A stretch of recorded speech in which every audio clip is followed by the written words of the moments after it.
ছিনতাই করি। আমরা ওই অটোটা টাকা পয়সা দিয়ে 35,000 টাকা দিয়ে উদ্ধার করিনি, তারা মীমাংসা করে দেয়।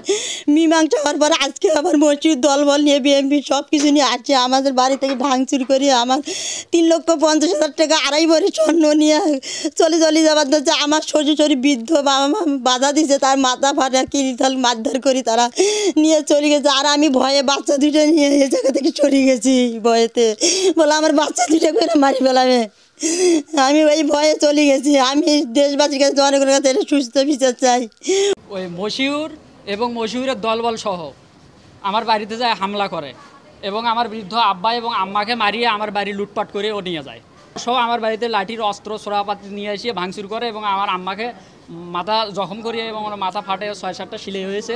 আর আব্বা অসুস্থ, তাকেও মারধর করে, বৃদ্ধ লোক, তাকেও মারধর করিয়ে বাড়িতে কেউ ছিল না, আইসি থেকে এই অবস্থা, সব কিছু লুটপাট করে নিয়ে যায়।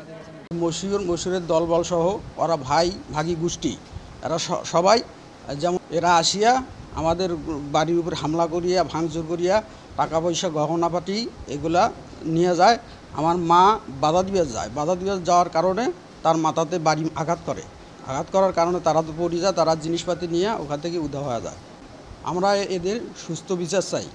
আমার আব্বা মা ভাই দুটো ছিল না, বাড়ির জন্য ভাঙচুর করছে, করিয়ে অনেক কিছু ছিনতাই করে নিয়ে যাচ্ছে। আব্বা মাকে হলো মারছে, মাথা ফাটি দিছে, 6টা সেলাই দিছি।